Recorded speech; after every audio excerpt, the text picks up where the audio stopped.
Our next technique sample is the stay stitch. So I provided a little pattern for you guys to cut out. You'll want to fold your fabric and you'll see there's a fold line on your pattern, and you line up that fold line on the pattern piece to the fold line of your actual fabric.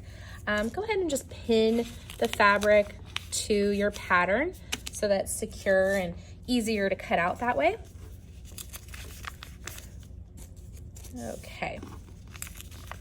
In case you're wondering, these little triangles are called darts. We're not going to worry about them today. We'll focus that on another technique sample.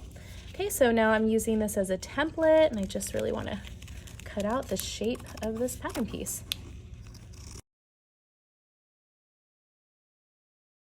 Great, I can take out my pins. I don't need my pattern anymore.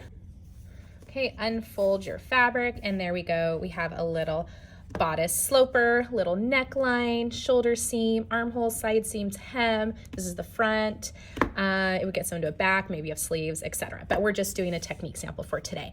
So we're gonna put in a stay stitch, which is a stitch that just stays in your fabric. It's not a seam. We're not sewing another piece of fabric to this. We're not sewing this thing to itself. We're just sewing a stitch in the fabric.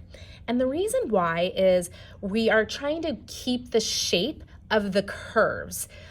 So basically, I'm gonna zoom in on this neck here to see if we can kind of explain this.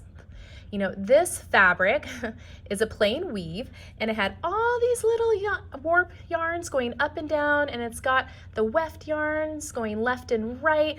And that's how this fabric is secure, is because all of these little teeny threads. Well, I just cut it at a crazy angle. I don't know if you can see when I pull it, it kind of starts to get a little bit looser. It like unravels.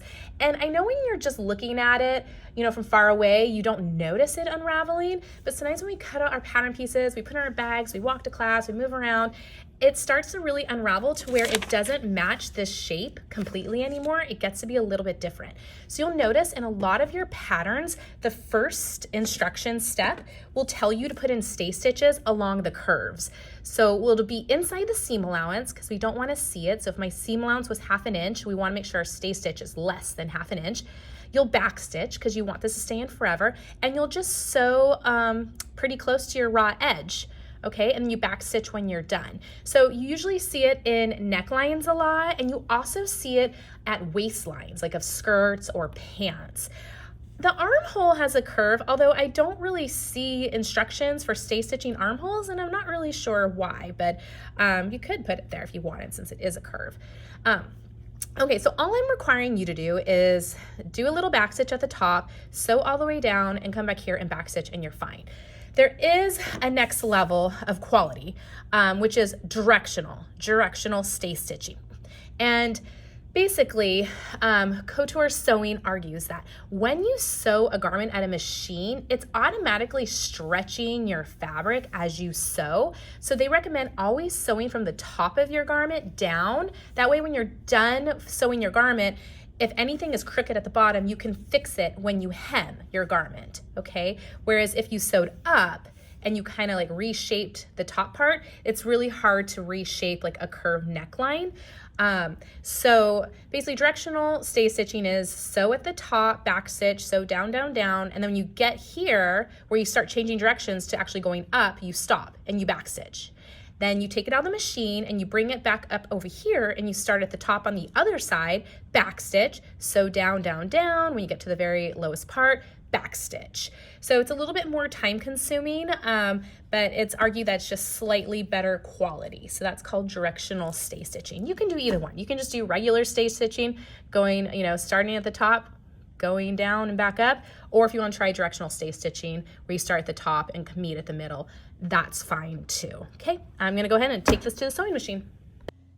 Okay, we are gonna sew the stay stitch. So I need to make sure my sewing machine stitch length is about a medium length. So I usually like it about like 3.5 or so. So every machine's a little bit different, but we don't want it super short. We don't want it long, just kind of right in the middle. Medium is fine. And I'm gonna, ooh, this is our first time sewing a curve seam. Here we go.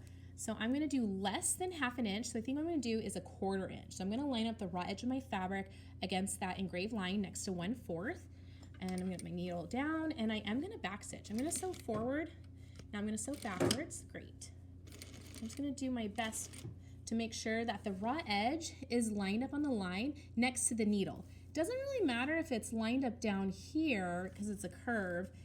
Really all that matters is that the raw edge is next to the needle is on that line, right? Because this is the needle and that's where we want the 1/4 inch seam allowance. So get nice practice sewing some curves. If you ever feel like you're getting off, you can always put your needle down and lift up the presser foot and kind of turn it if you think you need a little assistance there. That's called a pivot turn. Okay, we're at the very end, so I can back stitch now. And then make sure my take up lever is at the very highest position, lift up my presser foot and pull the thread towards the back and cut my thread.